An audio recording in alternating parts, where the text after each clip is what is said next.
previous slide really brought in where we are today in the type of entertainment we provide. Technology, of course, has its key part to play in fulfilling these expectations at both the hardcore and the mass market consumer. Game developers and publishers require this shift in technology to deliver cutting-edge aspirations of game designers and new and innovative experiences that we outlined before in the slides. But the wider consumer base cares much more about the experience than the product's sublime technical prowess.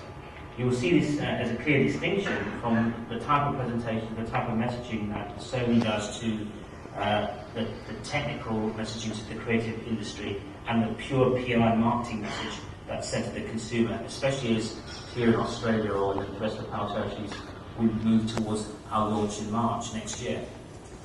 I think the industry often overlooks this distinction by trying to force feed the consumer what it thinks the consumer should have.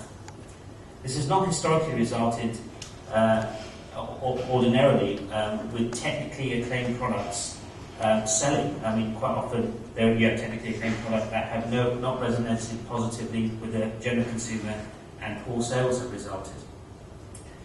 So, moving on, you've got to be able to address the expectation of the hardcore gamers. The hardcore gamers who queue outside. This is the Japanese launch of PS3 a few weeks ago, and the type of consumer that buys PS3 on day one, queues nicely as they go to Japan, no scrabbles like America, and also the type of consumer that typically would buy a product, say year 6, a product, say like PS2 today, and keep both these consumers excitedly engaged along the way.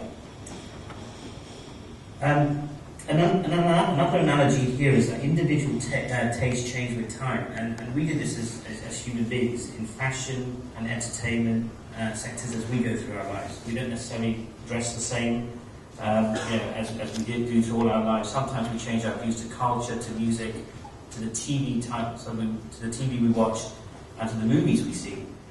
Having a product that can stand the test of time and to match these expectations along the life cycle is critical to developers and recognizing that developers have to do this.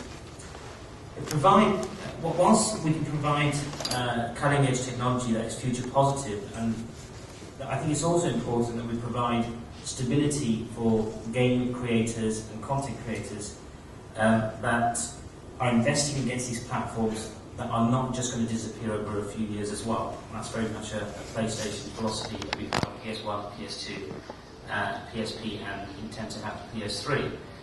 Having a diversity of product also to complement this range of consumers is therefore extremely important, and the platforms do that as well. It is critical that game developers and content providers move with any of these moving consumer trends as well, and are not left behind, and not designing a product for 2 years where the market may have shifted slightly. I touched upon the fact that a large section of today's consumers are embracing new digital technology without thinking about technical reasons for doing so.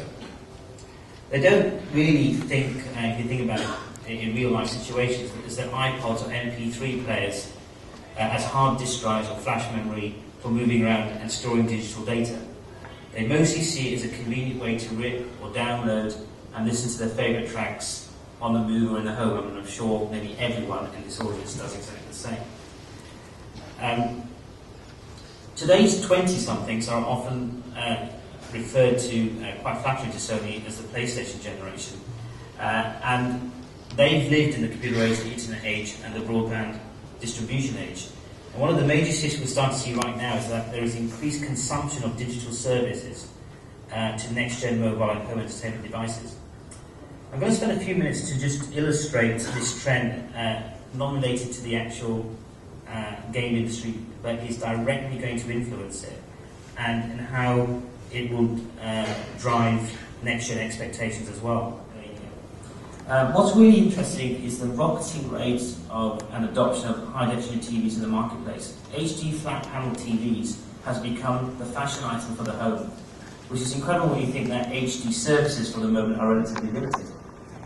As a point of reference, recent figures compiled by research group GfK showed, and this is UK figures, it's a market I know most about, show that flat panel TVs are flying off the shelves in the UK at a rate that is outstripping all other consumer products. And according to GfK, more than 480 flat screen TVs were sold through to consumers in October.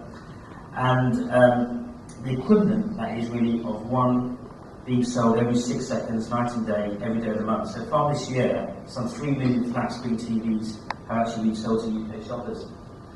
And what's important about this level of October sales is it really has no obvious trigger point.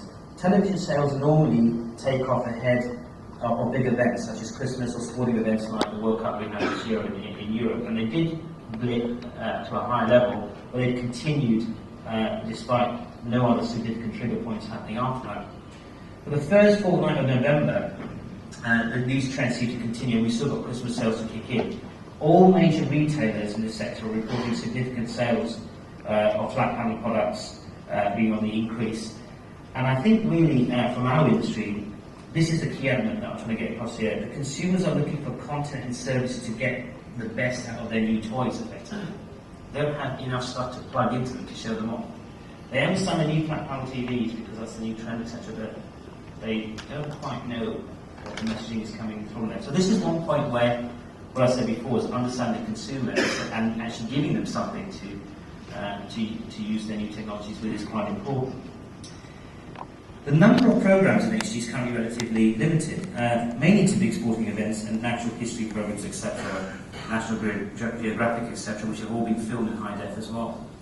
And I think that that is an element that needs to fuel further growth. But here in Australia, a bit like the US, we're slightly ahead of the curve in that since 2005, broadcasters in Australia have been required to simcast at least 1,040 hours of HD programming to their viewers in all the major cities, and this equates to about 20 hours a week. It's not a huge amount, but it's legislatively there. But I did understand from Bill Dixon, who's one of our colleagues in Sony Entertainment Australia, that the Australian broadcasters then lobbied the government to lower the standard of high definition. So it's whether or not the Australian high definition meets the standards of worldwide high definition, because I think the minimum standard for the rest of the world is 720. So I think it might be 575 lines or something in Australia. But hey, you know, we're a developing country. 3 strikes. But just to take it a little bit further, the analog switchover from analog to digital in the UK really starts to kick in from 2008 and is due to complete in 2012, in the sweet spot of where we believe PS3 is going to be. This is really encouraging consumers also to upgrade their sets because of the necessity to do so, and really Sky HD, Blu-ray, HD DVD, all exerting pressures on the market, and of course with Sony, our direct involvement with TV businesses and Bravia as a brand, we're really excited about how the consumer trend with PlayStation and true HD 1080p and Blu-ray technologies will move forward. And really that forms a key strategy within Sony, and of course really the Sony next-gen triangle.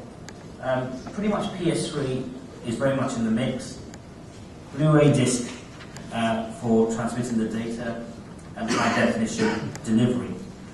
The key thing here is, we talked about PS3 a little bit and HD, but bringing it back to our business, it's pretty much the reason for aligning PS3 with HD and Blu-ray is simple. Next-gen games will require massive amounts of data storage.